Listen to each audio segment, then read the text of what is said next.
अगर आपको 1 करोड़ कमाने हैं तो सब कुछ भूल के सिर्फ और सिर्फ 10 लाख रुपए तक पहुंचने के बारे में सोचो। आज के वीडियो में डिस्कस करेंगे कि क्यों 10 लाख कमाने के बाद 1 करोड़ तक पहुंचने का रास्ता काफी ज्यादा आसान हो जाता है। तो शुरू करते हैं। सबसे पहले तो 10 लाख रुपए पहुंचने के बाद आपको एक तरह से फ्रीडम मिलता है, काफी कुछ करने का फ्रीडम मिलता है। आप जहाँ पे नहीं होना चाहते हैं वहां से आपको चले जाने का फ्रीडम मिलता है। अगर आप किसी जॉब में हैं और आपको वो जॉब पसंद नहीं है, आपको वो काम पसंद नहीं है, या फिर आपको उस ऑफिस का माहौल पसंद नहीं है, आपको अपना बॉस पसंद नहीं है, तो आपके पास में ऑप्शन होता है कि आप उस जॉब को छोड़ करके दूसरे ऑप्शन चेक कर सकते हो। आपको ये नहीं सोचना पड़ेगा कि अगर मैं ये जॉब छोड़ दूंगा तो अगले महीने से मेरा खर्चा कैसे चलेगा, मेरे एक्सपेंसेस कैसे चलेंगे। ये टेंशन आपके दिमाग से चला जाता है। आप अपना जॉब छोड़ सकते हो, आप नए करियर अपॉर्चुनिटी ढूंढ सकते हो, आप अपना करियर शिफ्ट कर सकते हो, आप अपना जॉब शिफ्ट कर सकते हो। आपके पास में काफी ज्यादा आजादी होती है, आपके पास में काफी ज्यादा फ्रीडम होती है वो करने की जो आप एक्चुअली में करना चाहते हो। और इसके अलावा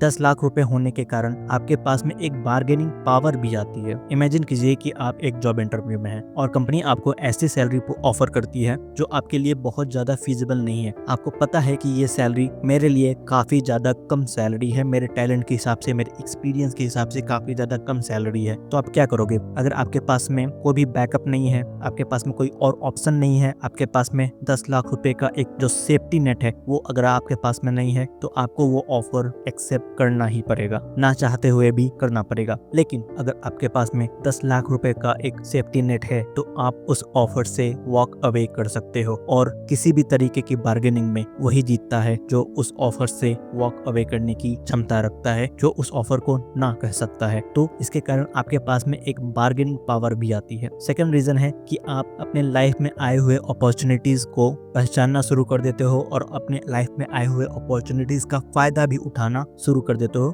आप इस कंडीशन में पहुंच जाते हो कि आपके पास में कोई भी अपॉर्चुनिटी आती है तो आप उस अपॉर्चुनिटी का काफी ज्यादा फायदा उठा सको। ये अपॉर्चुनिटी किसी भी टाइप की हो सकती है। मान लीजिए स्टॉक मार्केट 20% 30% क्रैश हो गया। अगर आपके पास में कोई भी सेविंग नहीं है तो आप इस अपॉर्चुनिटी का कोई फायदा नहीं उठा पाओगे। लेकिन अगर आपके पास में 10 लाख रुपए की एक सेफ्टी नेट है तो आप ऑफ कोर्स इस अपॉर्चुनिटी का फायदा उठा सकते हैं। अगर आपके सामने कोई भी बिजनेस अपॉर्चुनिटी आती है, कोई ऐसी बिजनेस अपॉर्चुनिटी जो आपको दिख रहा होता है कि अगर मैं इस बिजनेस में अभी पैसे डालूंगा तो मुझे रिटर्न आना लगभग तय है, अगर आपके पास में ऐसी कोई अपॉर्चुनिटी आती है तो आप उस अपॉर्चुनिटी का भी फायदा उठा सकते हो। इसके अलावा आपके पास में ये फ्रीडम होता है कि आप खुद का अपना कुछ स्टार्ट कर सको।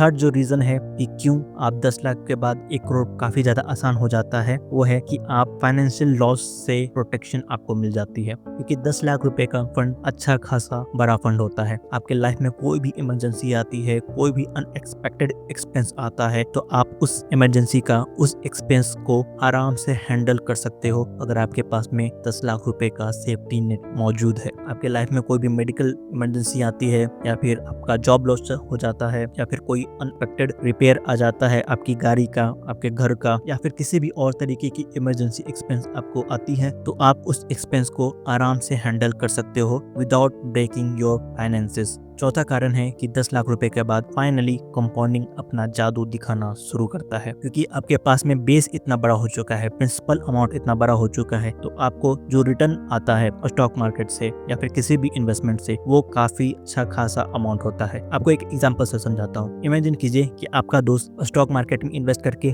100% का रिटर्न निकालता है। 100% बहुत ज्यादा मुश्किल बात है, कंसिस्टेंटली 100% रिटर्न निकालना नेक्स्ट टू इम्पॉसिबल है। लेकिन मान लेते हैं कि आपका दोस्त 100% का रिटर्न निकालता है, लेकिन उसका जो प्रिंसिपल अमाउंट था वो था 10,000 रुपए। तो 10,000 रुपए पे 100% रिटर्न निकालने के बाद भी आपके पास में प्रॉफिट आता है 10,000 रुपए, जो कि बहुत ज्यादा सिग्निफिकेंट अमाउंट बिल्कुल भी नहीं है। लेकिन आपके पास में 10 लाख रुपए हैं और इस 10 लाख पे अगर आप 15% भी रिटर्न निकालते हो तो वो 1.5 लाख रुपए होता है, जो कि अच्छा खासा सिग्निफिकेंट अमाउंट है। इसलिए 10 लाख के बाद कंपाउंडिंग का मैजिक अपना रूप दिखाना शुरू करता है। आपको एक और एग्जांपल से समझाता हूँ। इमेजिन कीजिए कि आप 10,000 रुपए की SIP कर रहे हो और आपको मार्केट से रिटर्न मिल रहा है 15% का। इस केस में आपको 10 लाख रुपए तक पहुंचने में जो टाइम लगेगा वो लगेगा लगभग 6 साल। लेकिन अगला 10 लाख रुपए अचीव करने में आपको 6 साल नहीं लगेंगे। अगला 10 लाख आप सिर्फ और सिर्फ 3 साल में अचीव कर जाओगे और उसका अगला 10 लाख आप सिर्फ और सिर्फ 2 साल में अचीव कर जाओगे।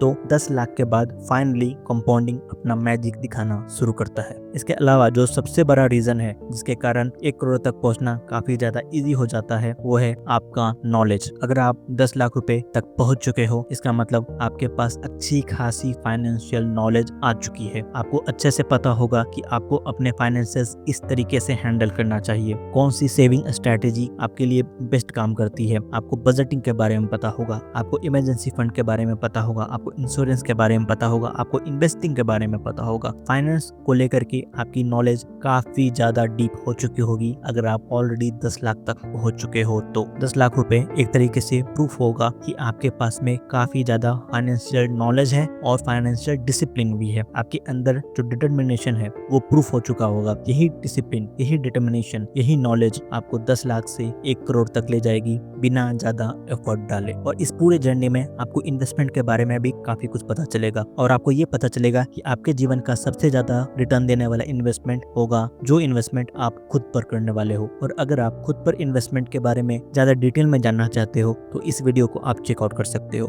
तब तक के लिए बाय बाय।